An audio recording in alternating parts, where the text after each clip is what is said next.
여보, 어머니 안 보이셔. 아내의 목소리가 부엌 타일에 부딪혀 퍼졌다. 그릇이 서로 닿는 소리, 김이 빠지는 주전자, 고등어 굽는 냄새. 일상의 모든 소리와 냄새가 한꺼번에 멈추는 느낌이었다. 나는 숟가락을 내려놓았다. 알루미늄이 접시와 부딪히며 맑게 울렸다. 장모님은 매일 아침 6시 30분이면 시장을 다녀왔다. 손에 시장 가방, 등엔 햇볕, 입에는 단정한 인사. 오늘은 7시 10분이었다. 빈 의자 하나가 식탁 옆에 반듯하게 놓여 있었다. 수건이 걸쳐져 있었다. 아직 젖어 있었다. 속으로 생각했다. 설마 그냥 천천히 걸으시는 거겠지. 현관 앞 신발장이 반쯤 열려 있었다. 장모님의 낮은 굽 고무신 한 켤레가 사라져 있었다. 대신 오래된 검은 구두가 남아 있었다. 굽이 닳아 비스듬히 기울어 있었다.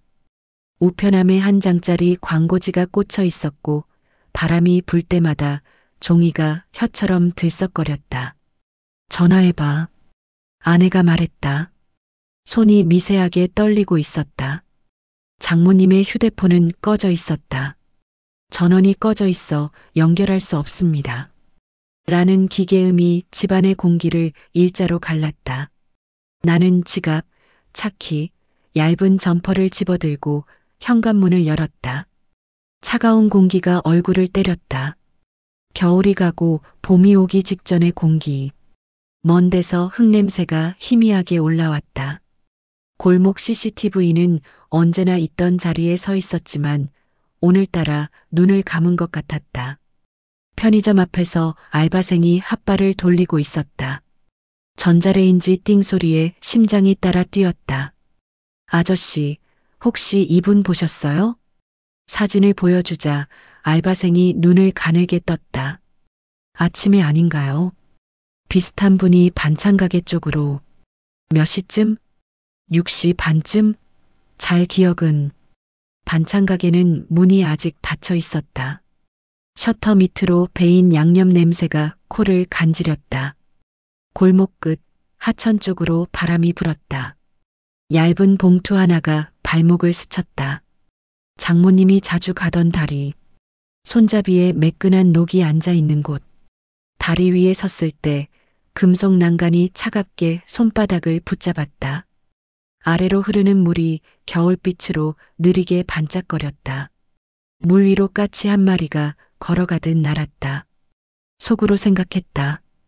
길을 잃으셨을까? 일부러 잃은 걸까? 경찰서의 공기는 종이와 커피와 잉크 냄새였다.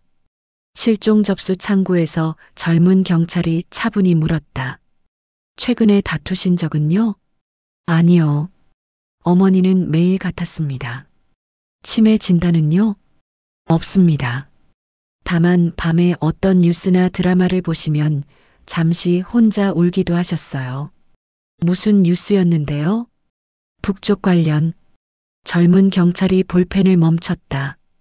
북쪽이요? 그냥 옛날 이야기 같았어요. 전쟁 때 가족을 잃었다고. 경찰은 메모를 이어갔다. 신분증 사본 있으세요? 확인해 봐야 합니다. 나는 집에서 가져온 서류 봉투를 건넸다. 그는 복사기를 켰다. 형광등 소리가 더 커졌다. 잠시 뒤 경찰의 표정이 아주 미세하게 변했다. 실례지만 이 주민등록번호는 재발급 이력이 많습니다. 주소 변동도 작고요. 보통 어르신들 패턴과는 조금 다릅니다. 무슨 뜻이죠? 지금은 뭐라 단정 못합니다. 다만 신분 세탁이 의심될 수 있는 죄송합니다. 절차상 드리는 말씀입니다. 단어 하나가 목에 걸렸다. 세탁? 나는 고개를 끄덕였지만 다리는 조금 흔들렸다. 탁자 위에서 복사된 신분증이 미세하게 떨리고 있었다. 에어컨 바람 때문인지 내 숨 때문인지 알 수 없었다. 집에 돌아오니 아내가 식탁에 앉아 있었다. 손으로 손을 잡고 있었다. 식탁 위엔 장모님이 아침마다 놓고 가는 메모 종이가 있었다. 고등어 살만 발라놨어. 볼펜 자국이 깊었다. 종이가 살짝 눌려 창백해 보였다. 여보, 어머니가 왜 그랬을까? 우린 아직 왜를 모르는 거야. 혹시 우리한테 말 못한 게 있었나? 누구에게든 말 못하는 게 한두 가지겠어. 말이 끝나자마자 나는 후회했다. 너무 차갑게 들렸다. 아내는 눈을 감고 고개를 흔들었다. 당신 요즘 어머니한테 너무 무심했어. 나도 노력했어. 그 노력은 늘 당신 회사에만 갔잖아. 정적이 컸다. 고등어 냄새는 이미 식어 텁텁하게 퍼져 있었다. 나는 수건을 들고 싱크대를 닦았다. 닦을수록 물때가 더 도드라졌다. 속으로 생각했다. 미안해요, 어머니. 근데 왜 말 한마디 없이. 장모님의 방문을 열었다. 방 안은 늘 정돈되어 있었다. 침대 모서리에 접힌 담요, 가늘게 개어놓은 옷, 창틀에 놓인 다육이, 창문을 여니 바람이 살구처럼 부드럽게 들어왔다. 커튼 끄트머리가 팔에 스쳤다. 장모님의 냄새 비누, 오래된 종이, 김치 국물과 섞여서 가볍게 흔들렸다. 서랍을 열었다. 수첩, 약봉지, 바느질 상자, 오래된 라디오. 그 아래 낡은 철제 상자 하나가 있었다. 자물쇠는 없었다. 테이프가 붙어 있었고 위에 연필로 희미하게 글씨가 남아 있었다. 열지 마라. 글씨는 오래되어 달아 있었다. 오히려 더 눈에 들어왔다. 나는 손가락으로 테이프를 뜯었다. 종이가 상자 표면에서 미끄러지며 마른 소리를 냈다. 뚜껑을 여니 흑백 사진 한 장이 제일 위에 있었다. 젊은 여자 몇 명이 군복을 입고 서 있었다. 장모님의 얼굴과 닮은 사람이 정중앙에 있었다. 사진 맨 오른쪽의 얼굴 한 부분이 깔끔하게 찢겨나가 있었다. 의도적으로. 그 아래엔 접힌 종이가 있었다. 펼치자 북쪽 지도가 눈에 들어왔다. 색이 바랜 연녹색 종이에 군데군데 빨간 X표. 손끝으로 종이 끝을 만지니 가루가 묻어났다. 오래된 종이의 냄새 약간의 곰팡이와 진한 잉크의 잔향가 코로 들어왔다. 여보, 여기 좀 와볼래? 아내가 들어와 사진을 보더니 입을 막았다. 이게 뭐야? 모르겠어. 근데 어머니가 숨겨두신 건 분명해. 왜? 우리가 몰랐으면 하는 것들. 아내는 사진을 가만히 내려다보았다. 젊은 여자들의 눈빛이 흑백 속에서도 날카롭게 살아있었다. 우리 엄마 누구였을까? 나는 대답하지 못했다. 그 순간 초인종이 울렸다. 낮고 단단한 소리. 집안의 공기를 갈라놓는 칼처럼. 현관문 너머에 선 사람 둘. 하나는 깔끔한 양복, 하나는 어두운 점퍼. 둘 다 검은 신발. 눈빛은 차분했다. 말의 속도가 일정했다. 시댁 맞습니까? 가족분 되시죠? 네, 그런데요. 국가정보원입니다. 순간 내 뒤에서 아내가 숨을 들이마셨다. 그 소리가 길게 늘어나 벽에 붙었다. 나는 문고리를 더 세게 잡았다. 금속이 손바닥에서 식었다. 무슨 일입니까? 장모님 건으로 왔습니다. 문 안에서 말씀드리죠. 거실로 들어온 그들은 눈에 띄는 것을 거의 보지 않는 사람들처럼 움직였다. 중요한 걸 이미 다 알고 있는 사람들처럼. 검은 점퍼가 조용히 물었다. 장모님, 마지막 통화 기록과 외출 경로를 확인해야 합니다. 어젯밤 교 인근 CCTV에서 비슷한 인상이 포착됐습니다.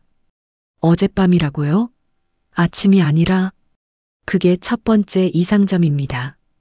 양복이 서류 봉투를 꺼냈다. 봉투 겉면에는 딱 한 줄.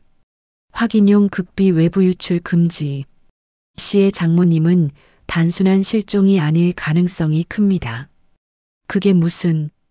죄송합니다만 신분 관련하여 확인할 사항이 있습니다. 주민번호 발급 및 변경 이력, 출입국 내역, 그리고 그는 말을 멈추고 우리를 보았다. 과거 특정 조직과의 연계 여부. 아내의 손이 내 소매를 움켜쥐었다. 손끝이 차가웠다. 나는 입술을 다물었다. 혀끝에 금속 맛이 났다. 속으로 생각했다. 이제 시작이구나. 그날 밤 나는 혼자 장모님의 방에 다시 앉았다. 스탠드 조명이 책상 위로 둥근 빛을 만들었다. 사진과 지도, 바느질 상자, 오래된 라디오가 그 빛 안에 있었다. 라디오 스위치를 돌리니 지직하고 잡음이 났다. 주파수를 넘길 때마다 먼 소리들이 새어나왔다. 오래전 누군가의 속삭임 같은. 책상 모서리가 손목을 눌렀다. 그 감각이 나를 붙들었다. 나는 흑백 사진에 찢어진 가장자리를 손끝으로 더듬었다. 종이가 까슬까슬했다. 속으로 생각했다. 어머니, 당신은 누구였습니까? 우릴 떠난 건 길을 잃어서였습니까? 아니면 길을 찾으러 가신 겁니까? 전화기가 침대 위에서 미세하게 떨렸다. 화면이 켜졌다가 꺼졌다. 알림 없음. 창밖엔 바람이 불었다. 얇은 커튼이 숨쉬듯 들썩였다. 그 바람 사이로 아주 작게 누군가의 말소리가 들리는 것 같았다. 아니, 내가 만들어낸 소리였다. 열지 마라. 나는 천천히 사진과 지도를 다시 상자에 넣었다. 덮개를 닫았다. 테이프는 더 이상 붙지 않았다. 대신 고무줄을 2번 감았다. 불을 끄고 방을 나서며 나는 똑바로 걸었다. 하지만 발밑 어딘가가 비어있는 느낌이 계속 따라왔다. 사라진 자리의 무게가 집 앞 모든 문손잡이에 매달려 덜그덕거렸다. 속으로 생각했다. 사라진 지 하루. 그리고 문득 머릿속에 타다닥 불꽃 같은 예감이 튀었다. 나는 거실로 나가 벽시계를 보았다. 초침이 파란빛을 흘리며 전진했다. 속으로 생각했다. 3일이 지나면 전화가 올 것이다. 사위분 되시죠? 저희가 잠시 말씀 좀 드려야겠습니다. 낮은 톤이었다. 그들의 말투에는 권유도 협박도 없었다. 그저 이미 알고 있다는 태도였다. 문 앞에 선 2사람, 하나는 군대에서 갓 제대한 듯 단정했고 다른 하나는 초록빛 넥타이를 맨 중년 남자였다. 그의 넥타이에는 작은 핀 하나가 달려 있었다. 국가정보원 NIS 문장이 새겨진 금속 조각. 거실로 들어오자 공기의 온도가 미묘하게 달라졌다. 그들이 앉은 자리를 중심으로 공기가 수축했다. 아내는 소파에 앉아 있었고 나는 장모님의 상자를 감춘 서랍 쪽을 가만히 바라보았다. 어제 제출하신 실종신고서 저희 쪽으로도 이첩이 됐습니다. 경찰서에서 바로 국정원으로요? 네. 이유가 있습니다. 그는 봉투를 꺼냈다. 하얀 종이 위에 장모님의 사진이 클립으로 고정돼 있었다. 하지만 그 사진은 우리가 아는 어머니가 아니었다. 고개를 세운 정장 차림의 젊은 여성, 군인들이 도열한 사진 한가운데 있었다. 붉은 글씨로 적혀 있었다. 기밀 등급 2차 식별 대기자 청매화. 이게 무슨 장난입니까? 장난이었으면 좋겠네요. 그의 눈빛은 웃지도 화내지도 않았다. 무표정이란 게 이렇게 사람을 흔들 수 있는 건가 싶었다. 그가 말을 이었다. 이 사진은 1973년 촬영된 북한 외교부 산하 정보조직 기념사진입니다. 중앙에 계신 분이 당신 장모님과 동일인일 가능성이 있습니다. 그럴 리가 없습니다. 그래서 확인하러 온 겁니다. 그때였다. 밖에서 차가 섰다. 브레이크 등이 창문 유리를 붉게 물들였다. 그들의 시선이 동시에 창 쪽으로 향했다. 한 명이 무전기를 꺼내 짧게 속삭였다. 3번 대상지 확인, 외곽 감시 유지. 나는 그 말이 무엇을 뜻하는지 완전히 이해하지 못했지만 내 안의 직감은 말해주었다. 이건 단순 실종이 아니다. 최근 장모님께서 누군가와 통화하신 기록이 있습니다. 누군가요? 번호가 국제선입니다. 발신지는 중국 단둥 근처 위성 중계선으로 확인됐습니다. 단둥이라면 북중 접경 지역 아닌가요? 맞습니다. 아내가 숨을 들이마셨다. 손등이 하얗게 질렸다. 나는 그 말이 공기를 얼리는 걸 느꼈다. 혹시 장모님이 최근에 특정 장소를 자주 가셨나요? 교회나 모임, 시장 말고 낯선 사람을 만난다든가. 글쎄요. 새벽에 종종 나가시긴 했습니다. 걷는다고만 하셨어요. 혼자서요? 네. 그때 어떤 가방을 들고 있었나요? 검정 손가방이요. 손수건이 달린. 그들의 시선이 잠시 교차했다. 그 작은 눈빛의 교환에 내가 모르는 문장이 오고 갔다. 이제 본론으로 들어가죠. 넥타이 남자가 자세를 고쳤다. 당신 장모님은 실종된 게 아닐 가능성이 높습니다. 뭐라고요? 자발적 잠행입니다. 잠행이요? 계획된 행동일 수 있습니다. 근거가 있습니까? 있습니다. 지난주 토요일 새벽 2시 장모님이 공항 인근 편의점 CCTV에 포착됐습니다. 공항이요? 김포요? 아니요. 군 전용 비행장 근처입니다. 내 입이 말라붙었다. 그의 목소리가 귓속에서 쩍쩍 갈라졌다. 아내는 얼굴을 가리고 울음을 참았다. 그 울음이 진동처럼 퍼져 거실 공기를 흔들었다. 왜 우리 어머니를 그렇게 말하세요? 그냥 평범한 분이에요. 김치 담그고 반찬 나눠주고 그 평범함이 완벽했습니다. 뭐라고요? 남한에서 40년 넘게 잠입한 사람이라면 평범해야 합니다. 그게 무슨... 그리고 마지막 3년간의 행동 패턴을 보면 그분은 단순 은둔이 아니었습니다. 그는 태블릿을 켰다. 화면엔 10장의 CCTV 이미지. 장모님이 시장 골목, 버스 정류장, 우체국, 도서관 앞에서 찍힌 장면이 차례로 떴다. 모두 다른 시간대, 다른 장소. 하지만 한 가지가 공통됐다. 늘 같은 사람, 검은 마스크를 쓴 남자가 그림자처럼 뒤따르고 있었다. 이 남자 누구인지 아십니까? 모릅니다. 우린 압니다. 북파 공작원 출신입니다. 그리고 그는 사진을 넘겼다. 3주 전 사망했습니다. 신원 미상으로 발견됐죠. 아내가 입을 막았다. 눈물이 손가락 사이로 흘렀다. 그럼 그 남자와 우리 어머니가 연락을 주고받았습니다. 왜요? 그걸 알아내는 게 지금 저희 임무입니다.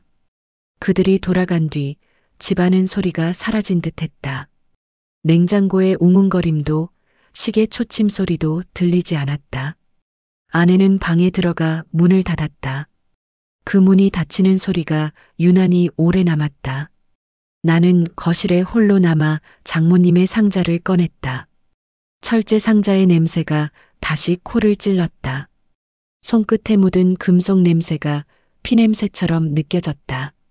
지도 위에 붉은 X표 중 하나가 유난히 진했다. 서울 북쪽 미아사거리 부근이었다.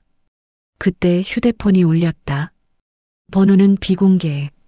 나는 숨을 들이마셨다. 통화 버튼을 눌렀다. 김 씨 맞습니까? 예, 그런데요. 저희는 국가정보원입니다. 지금 바로 그 상자를 닫으십시오. 뭐라고요? 닫고 다시는 열지 마십시오. 그리고 오늘 밤 절대 집을 비우지 마세요. 뚝. 전화가 끊겼다.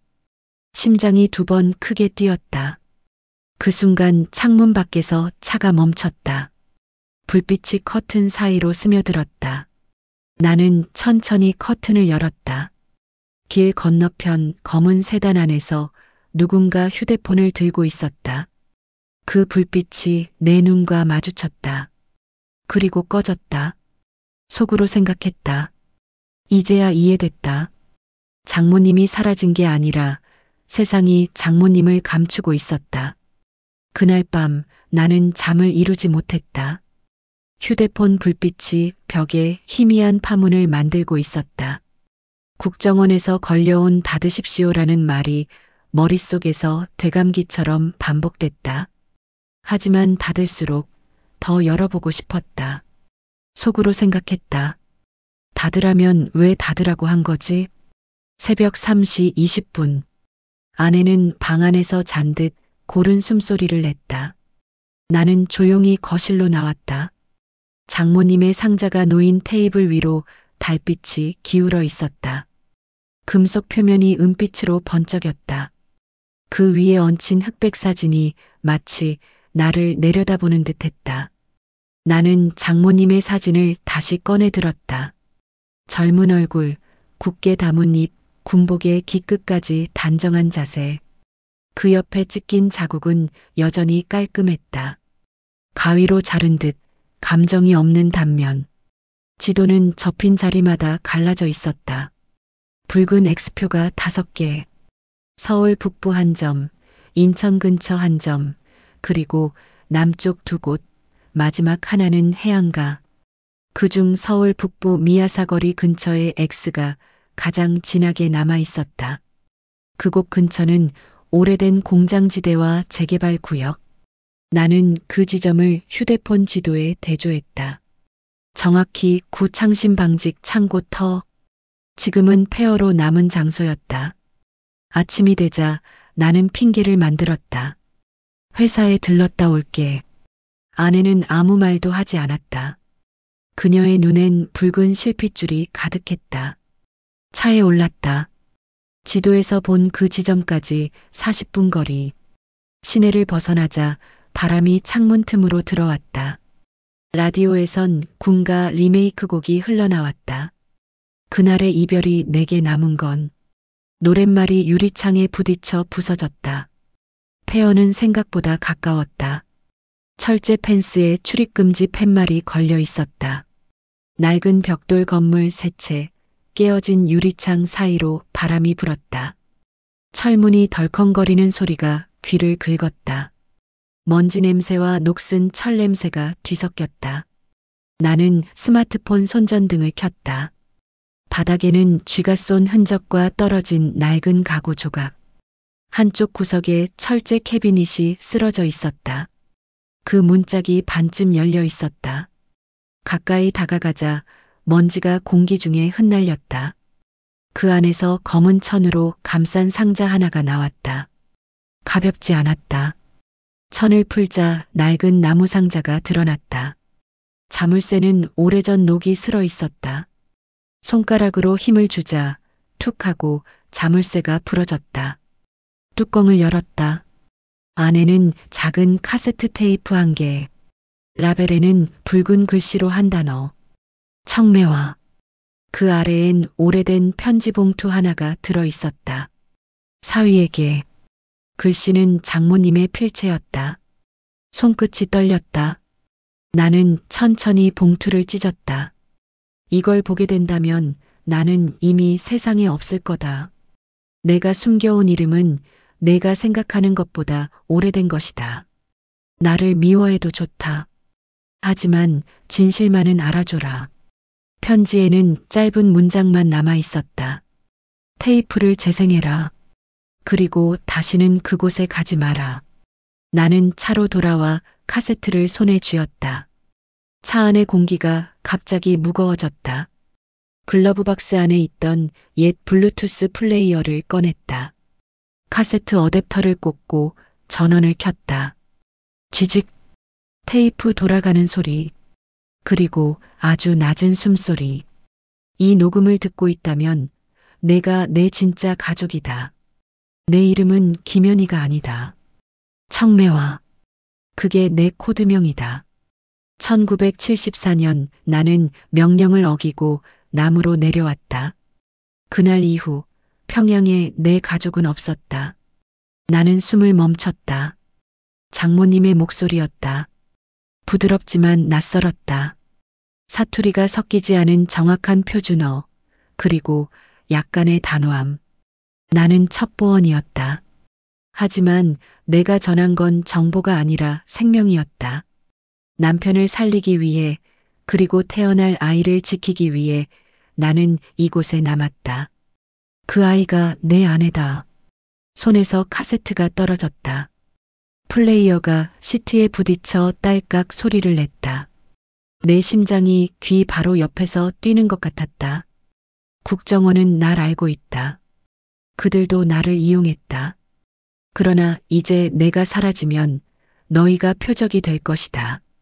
서울 북부, 그리고 인천 그곳엔 아직 내가 묻어둔 진실이 있다. 그들이 오기 전에 그걸 없애라. 지직. 소리가 끊겼다.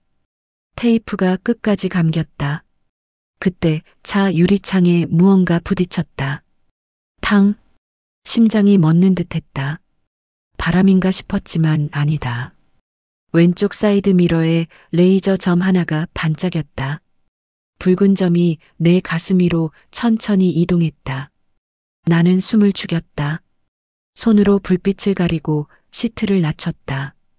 창밖을 보니 폐허 반대편 건물 옥상에 누군가가 있었다. 망원 렌즈 같은 무언가를 들고 있었다. 속으로 그들이 날 보고 있다. 엔진을 걸자 붉은 점이 사라졌다. 나는 그대로 브레이크를 밟았다가 엑셀을 밟았다. 타이어가 자갈을 차며 미끄러졌다.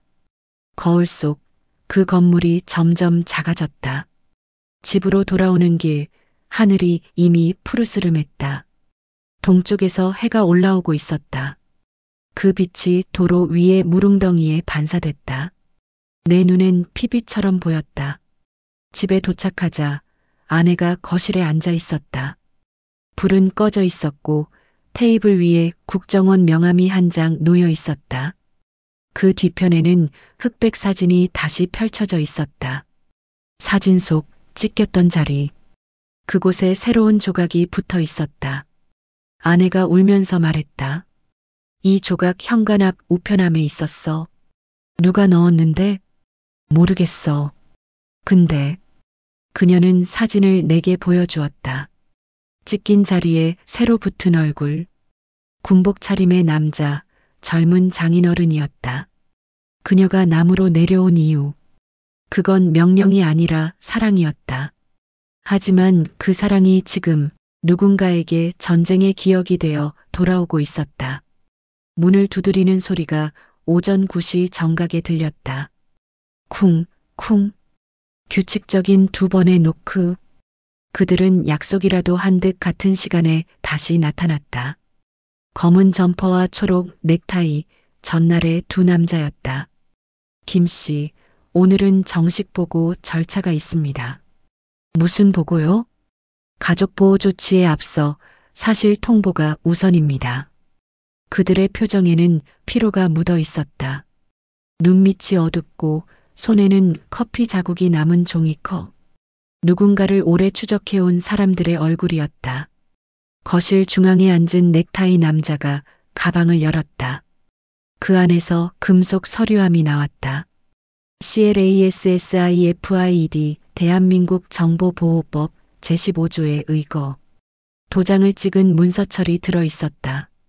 이 문서는 열람 후 바로 회수합니다. 그리고 이 내용은 절대 외부에 발설하시면 안 됩니다. 무슨 내용이길래요? 장모님에 대한 공식 기록입니다. 문서를 펼치자 첫 장의 표제가 눈에 들어왔다. 난파공작원 청매화 작전 보고서. 작성일 1975년 3월 28일.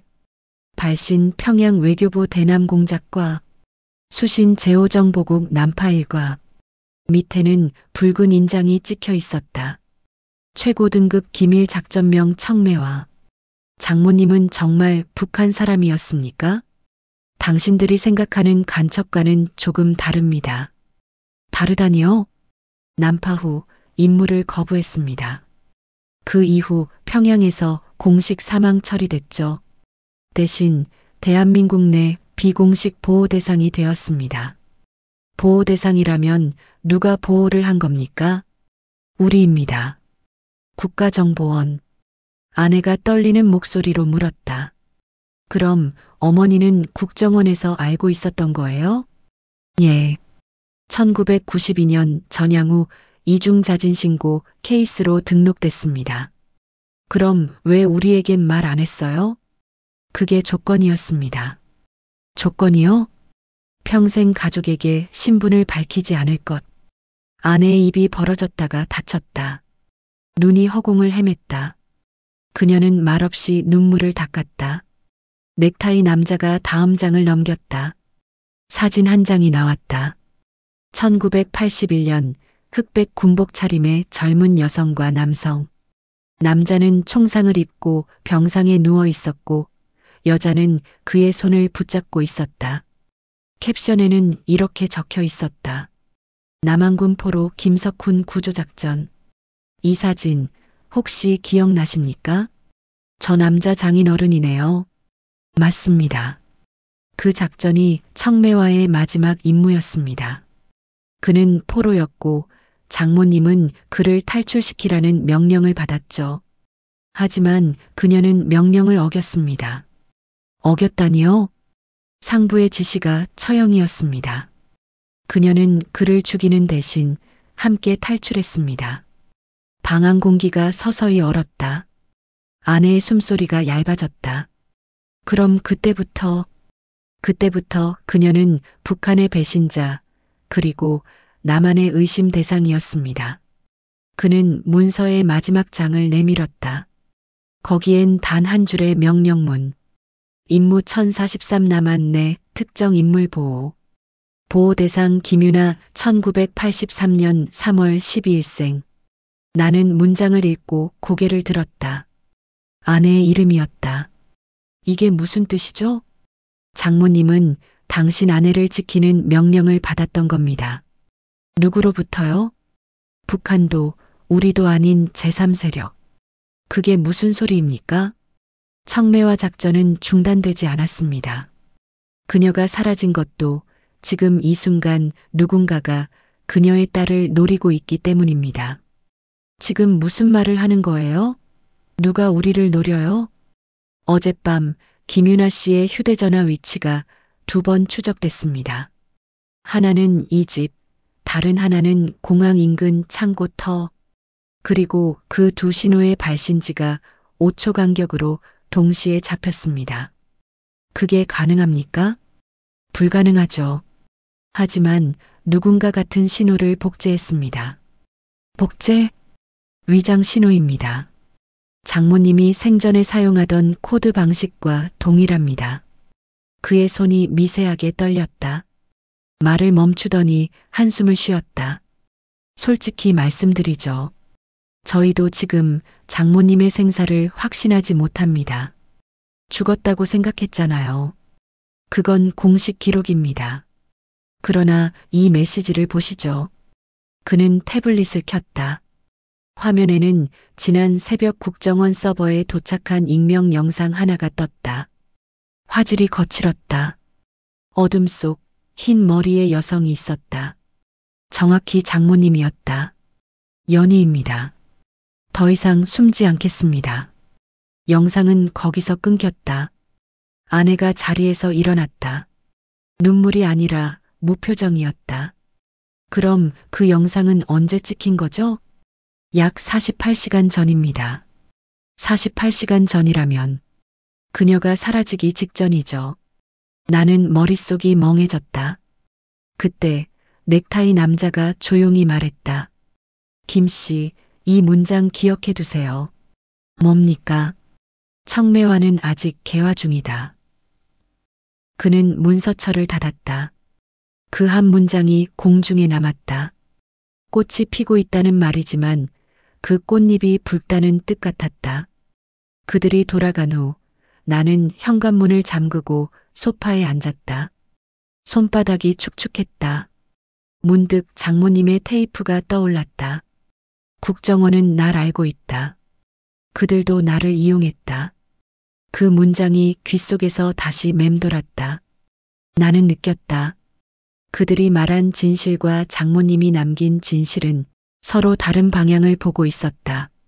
속으로 진실이 두 개라면 그 중 하나는 거짓이다. 그리고 어머니는 그 거짓을 덮기 위해 죽은 걸지도 모른다. 그날 밤 나는 아내가 잠든 후 창문을 열었다. 거리의 공기가 서늘했다. 멀리서 경찰 사이렌이 울리고 있었다. 그 소리가 희미하게 울리며 도시의 불빛 사이로 퍼졌다. 휴대폰에 알림이 떴다. 비공개 번호 음성 파일 1개 수신됨. 파일 제목은 단 한 단어. 청매화. 휴대폰 화면에는 여전히 그 단어가 떠 있었다. 청매화. 파일 크기는 8분 37초. 다운로드 완료. 재생 버튼을 눌렀다.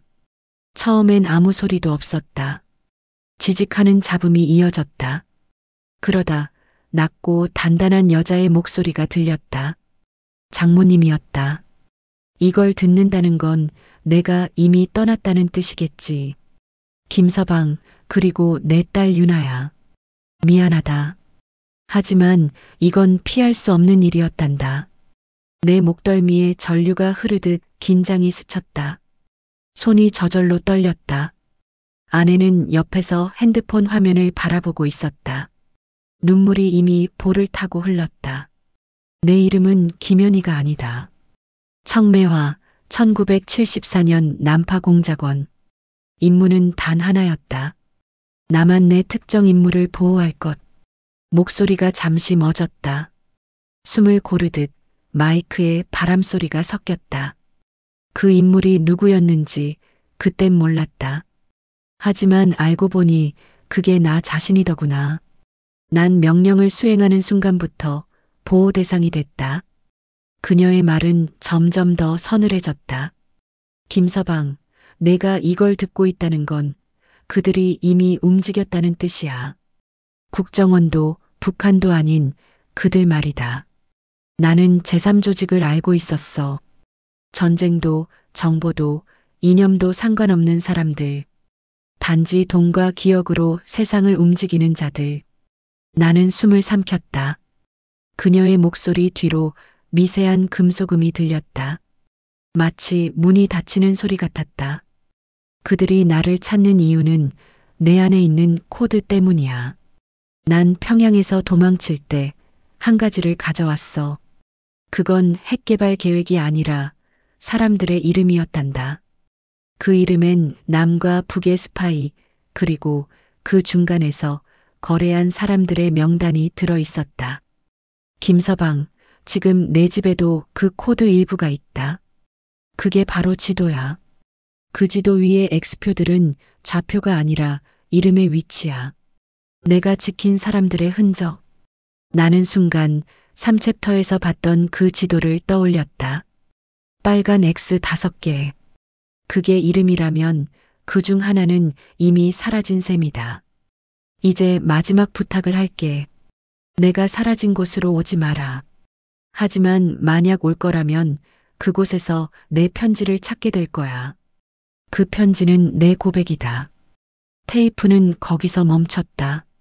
하지만 마지막 10초 잡음 사이에 아주 작은 숨소리와 함께 낮은 여성의 목소리가 또 들렸다. 난 결국 나를 지키려다 죽을 거다. 아내는 휴대폰을 내려놓고 울었다. 나는 말이 나오지 않았다. 그녀는 두 손으로 얼굴을 가리고 말했다. 엄마가 그동안 이걸 혼자 안고 있었던 거야. 그랬나 봐. 그럼 그 편지 지금 어딨어? 내가 사라진 곳이라 했으니까 병원이겠지. 병원? 국정원에서 말한 CCTV 마지막 영상. 배경에 병원 비상등이 있었어. 나는 지도 위에서 그 좌표를 다시 확인했다. 붉은 X표 중 가장 아래 인천근교 광명 요양병원. 도시를 벗어나자 공기가 달라졌다. 해가 기울고 있었다. 병원은 산비탈 끝자락에 있었다. 폐건물처럼 보였다. 표지판은 녹이 슬어 글자가 반쯤 지워져 있었다. 병원 3층 복도는 먼지와 약 냄새가 섞여 있었다. 형광등이 반쯤 나갔고 남은 불빛이 깜빡였다. 벽엔 오래된 포스터, 치매는 가족의 병입니다. 그 아래로 누군가가 검은 매직으로 적어놨다. 기억은 사라지지 않는다. 나는 복도를 따라 걸었다. 문마다 환자 이름표가 달려 있었다. 마지막 방 312호. 문틈 아래로 하얀 봉투 하나가 떨어져 있었다. 앞면엔 낯익은 필체. 유나에게. 봉투를 열었다. 안에는 얇은 종이 2장. 첫 장엔 짧은 글. 딸아, 내가 이 편지를 읽는다면 나는 다시는 너를 볼 수 없겠구나. 난 간첩으로 태어나 어머니로 죽는다. 그 사이에 있었던 건 단 하나였다. 너였다. 종이 끝자락엔 작은 붉은 물자국이 있었다. 피인지 잉크인지 알 수 없었다. 2번째 장엔 좌표가 적혀 있었다. 37.4831, 126.7362. 그 아래 문장 한 줄. 이 좌표를 찾는 순간 너희 가족은 자유로워진다. 아내는 편지를 손에 쥐고 오열했다. 나는 창밖을 바라봤다. 어둠 속에 불빛이 하나 있었다. 병원 밖 도로 옆 검은 SUV가 서 있었다. 그 안에서 누군가 우리를 보고 있었다. 당신, 우리 이 좌표 따라가야 해? 아니. 왜? 장모님 말이 있었잖아. 오지 말라고. 그때 SUV 헤드라이트가 켜졌다. 우리 얼굴을 환하게 비췄다. 잠시 후 불빛이 꺼지고 차가 천천히 사라졌다. 집으로 돌아오는 길, 아내는 아무 말도 하지 않았다. 도로 위 가로등 불빛이 차 유리창에 점점이 박혔다. 그 불빛들이 눈물처럼 번졌다. 나는 운전대를 잡은 채 속으로 중얼거렸다. 속으로, 어머니, 당신은 정말 간첩이었습니까? 아니면 세상에서 가장 고독한 어머니였습니까? 좌표가 찍힌 곳은 인천 외곽 공단이 무너진 폐지창고 근처였다. 그곳엔 건물이 없었다. 대신 땅이 갈라지고 콘크리트 조각들이 흩어져 있었다. 폭발의 흔적이었다. 타버린 철근이 하늘을 향해 비틀려 있었다. 냄새는 화약이 아니라 오래된 쇠와 먼지의 냄새였다. 이게 여기가 맞아? 좌표상으로는 정확해. 아내의 얼굴은 잿빛이었다. 휴대폰 GPS가 깜빡였다. 신호가 불안정했다. 바람이 부는 방향마다 모래가 발끝을 덮었다. 그리고 그때 멀리서 경광등 불빛이 보였다. 국정원 차량 2대가 천천히 다가왔다. 차에서 내린 건 어제의 그 넥타이 남자였다. 손엔 검은 비닐봉투가 들려 있었다. 그의 표정은 감정이 완전히 지워진 얼굴이었다. 김 씨, 유나 씨, 더 이상은 오지 말라고 했을 텐데요. 어머니의 편지에 적힌 좌표였습니다. 그 좌표는 이미 폐기된 장소입니다. 폐기요? 무슨 뜻입니까? 오늘 새벽 폭발이 있었습니다. 폭발? 불법 유류 저장고로 위장된 비밀 거점이었습니다. 그리고 그 안에서 신원을 확인했습니다.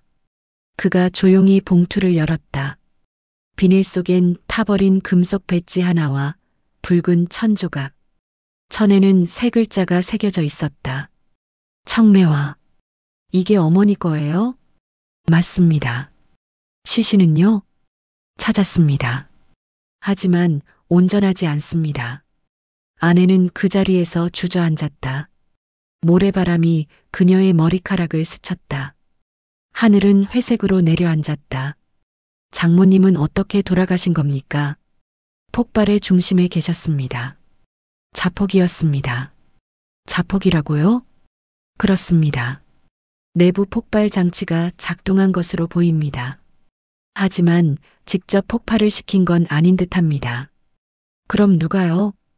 그게 문제입니다. 그는 말을 멈췄다. 바람이 불고 모래가 얼굴을 때렸다. 넥타이 남자는 먼 하늘을 잠시 바라보았다. 폭발 당시 통신 기록이 있었습니다. 한 통의 발신. 누구한테요? 당신입니다. 김 씨. 저요? 당신 번호로 미발신 음성 파일이 남아 있었습니다. 마지막으로 전송이 시도됐지만 실패했습니다. 나는 말없이 휴대폰을 꺼냈다. 메시지함, 전송 실패함. 정말로 있었다. 파일 이름 편지 마지막. 용량 0KB. 전송 실패. 그녀는 폭발 직전까지 뭔가를 당신에게 보내려 했던 겁니다. 그게 뭐였습니까? 모릅니다. 파일 자체가 손상됐습니다. 넥타이 남자는 가볍게 고개를 숙였다. 유품은 저희가 수습했습니다. 단 한 가지 당신께 전달하라는 지시가 있었습니다. 그가 봉투를 내밀었다. 투명 비닐 안에 붉은 봉투 하나가 들어 있었다. 손바닥 크기만한 피 묻은 봉투. 이건 어머니가 손에 쥐고 계셨습니다. 나는 조심스레 봉투를 열었다. 안에는 접힌 종이 한 장. 글씨가 피와 섞여 번져 있었다. 그래도 단어 하나는 또렷했다. 진짜 적은 우리가 믿은 사람들이었다. 그 순간 멀리서 휴대폰 진동이 울렸다. 아내의 전화였다. 발신자는 비공개. 자동으로 스피커가 켜졌다. 유나 씨죠?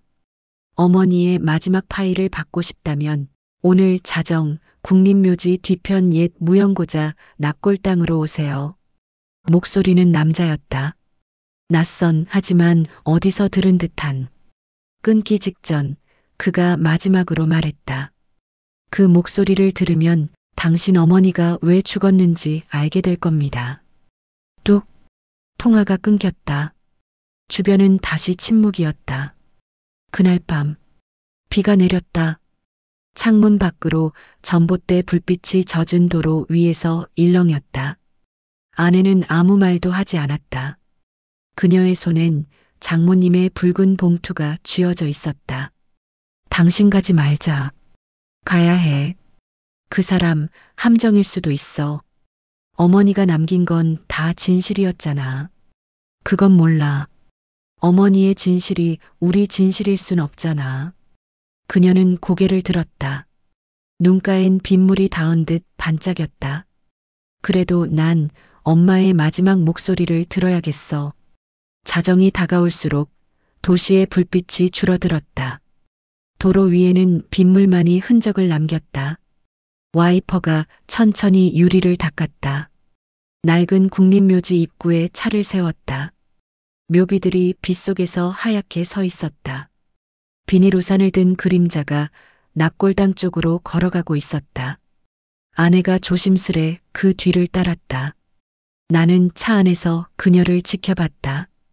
어둠 속 누군가의 목소리가 들렸다.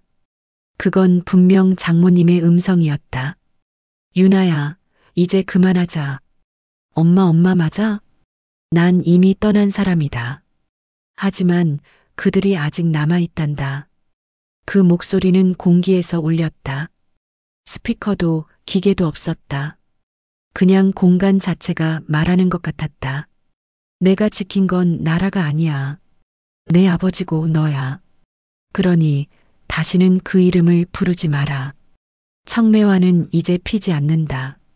순간 납골당 안쪽에서 폭발음이 울렸다.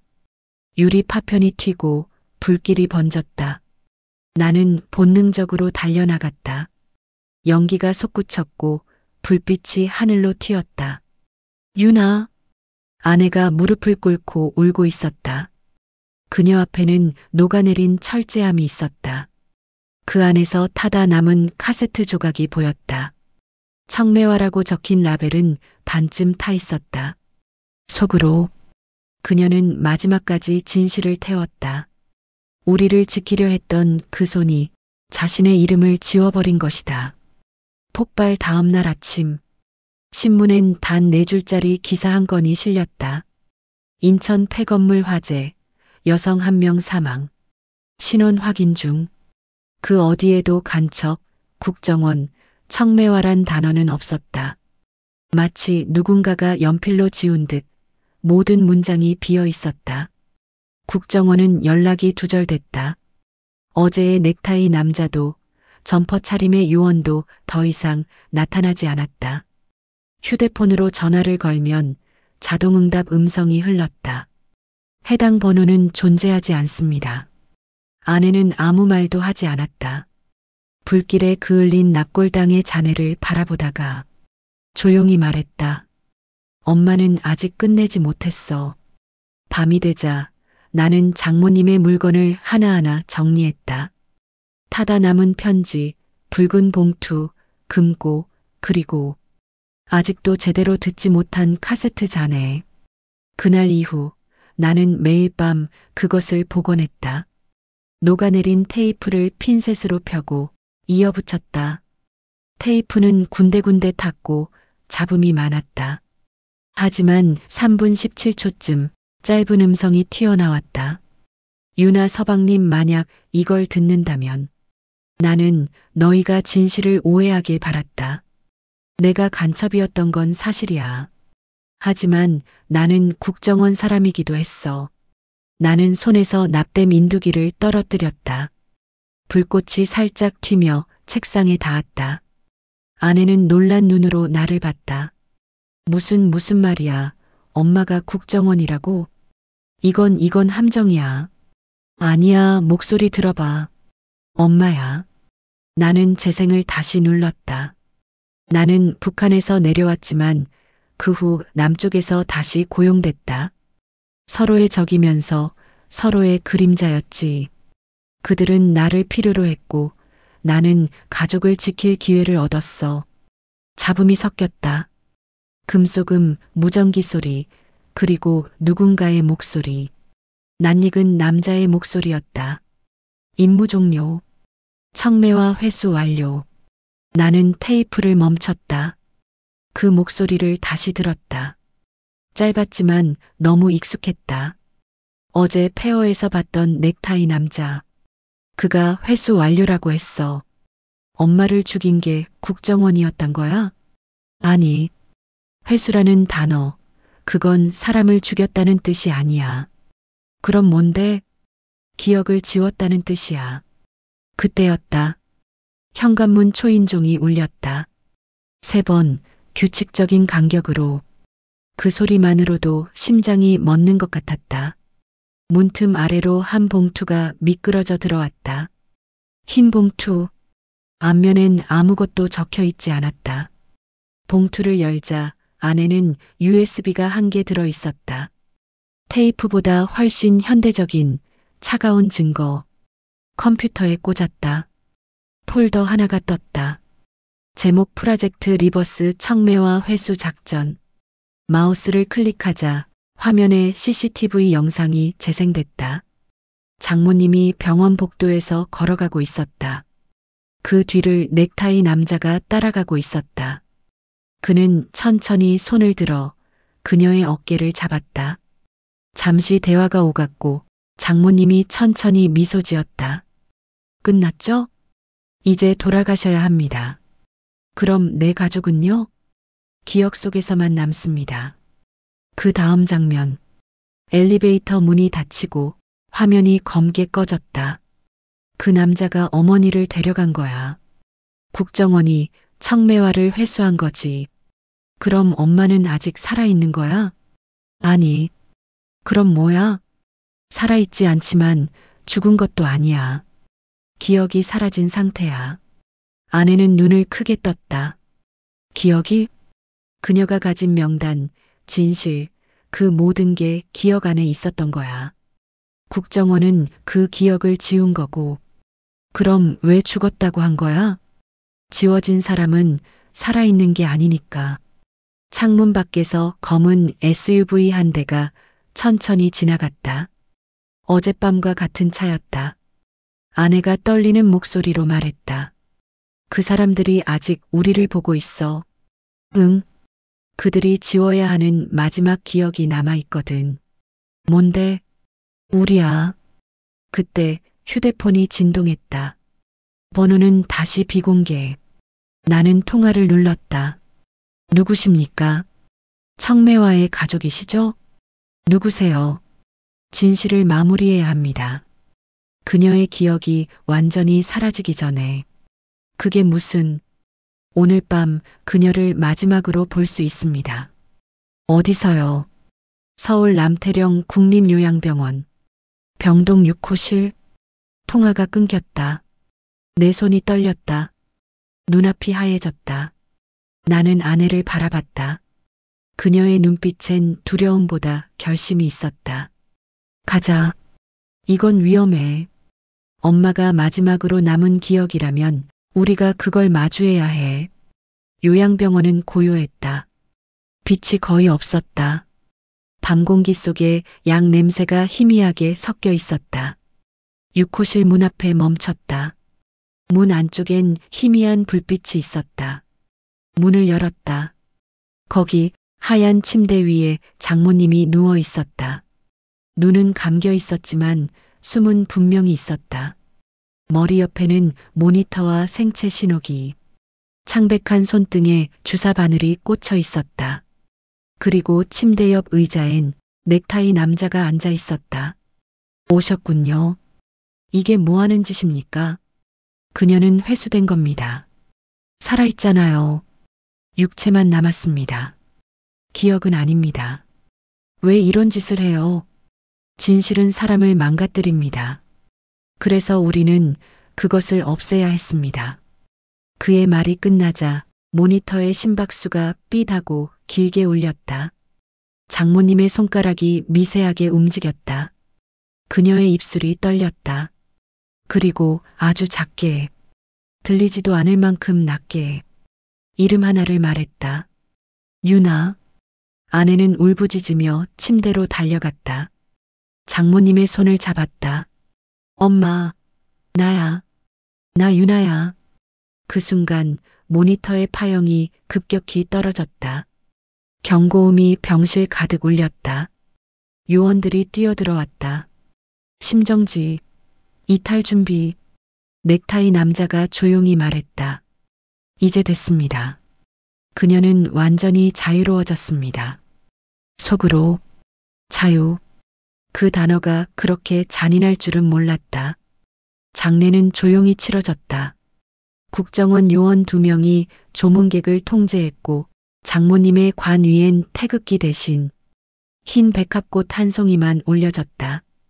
그 아래 작은 메모지에 단 한 문장이 있었다. 그녀는 두 나라 모두의 이름으로 살았다. 하늘은 잿빛이었다. 비도 눈도 아닌 그 중간쯤 되는 가루가 흩날렸다. 나는 봉분 옆에서 한참을 서 있었다. 아내는 무표정했다. 눈물은 다 말라버린 듯했다. 장례를 마치고 집에 돌아온 그날 저녁 현관문 앞에 또 하나의 봉투가 놓여 있었다. 발신인 표시 없음. 봉투는 묘하게 따뜻했다. 마치 누군가 방금 전까지 손에 쥐고 있었던 것처럼. 안에는 낡은 흑백 사진 한 장과 국정원 봉인 스탬프가 찍힌 작은 카드가 들어 있었다. 사진 속 인물은 젊은 여성이었다. 단발머리, 군복, 그리고 옅은 미소. 그 옆에는 한 남자, 지금의 장인어른이었다. 둘 사이엔 작게 적힌 글씨가 있었다. 연희 앤드 석훈, 1982년 봄. 카드를 펼치자 짧은 문장이 적혀 있었다. 김서방께 청매화 작전의 모든 기록은 폐기되었습니다. 하지만 인간의 기억은 폐기할 수 없습니다. 그녀의 선택은 사랑이었음을 잊지 마십시오. 국정원의 공식 문구였지만 이상하게 글씨체가 익숙했다. 그 넥타이 남자의 필체였다. 그 사람 어머니의 동료였던 걸까? 모르겠어. 근데 왜 이렇게 남겼을까? 아마 그도 그녀를 잊지 못한 거겠지. 아내는 사진을 바라보다가 조용히 말했다. 이제 엄마가 왜 그렇게 웃는지 알 것 같아. 왜? 그건 비밀을 숨긴 얼굴이 아니라 지켜낸 얼굴이야. 밤이 깊었다. 나는 서랍 속 금고를 열었다. 그 안엔 장모님의 유품들이 있었다. 붉은 봉투, 편지, 녹은 테이프 조각. 그리고 그 밑에서 작은 USB 하나가 다시 발견됐다. 라벨엔 연필로 적힌 글씨 하나. 끝은 없다. 나는 노트북에 꽂았다. 화면에 영상 하나가 떴다. 흑백 화면. 젊은 장모님이 어딘가의 들판에서 카메라를 향해 말했다. 이건 내 마지막 기록이야. 언젠가 누군가 내 이름을 부른다면 그건 내가 아직 그 마음 속에 있다는 뜻이겠지. 청매화는 지지 않는다. 그저 봄이 다시 올 때까지 기다릴 뿐이다. 그녀의 미소가 화면을 덮었다. 그리고 영상은 서서히 꺼졌다. 화면이 검게 변하면서 모니터 아래 자막이 떠올랐다. 기록 종료 청매화 작전 1974-2025. 나는 천천히 노트북을 닫았다. 아내는 내 옆에서 사진을 들고 있었다. 그녀의 눈빛은 더 이상 두렵지 않았다. 고요하고 단단했다. 당신 엄마를 용서할 수 있어? 응. 엄마는 간첩이 아니라 세상에서 제일 외로웠던 어머니였던 것 같아. 아내는 미소를 지었다. 그 미소 속엔 슬픔과 평화가 함께 있었다. 며칠 후 나는 장모님의 납골함에 작은 상자를 하나 올려놓았다. 안에는 흑백 사진과 편지 한 장이 들어 있었다. 청매화님께 당신이 남긴 사랑 우리가 이어받습니다. 바람이 분다. 꽃잎이 흩날린다. 봄의 냄새가 섞인 공기 속에서 나는 아주 미세하게 들었다. 이제야 정말 끝이구나. 속으로 진실은 불에 타 사라졌지만 사랑은 끝내 불타지 않았다.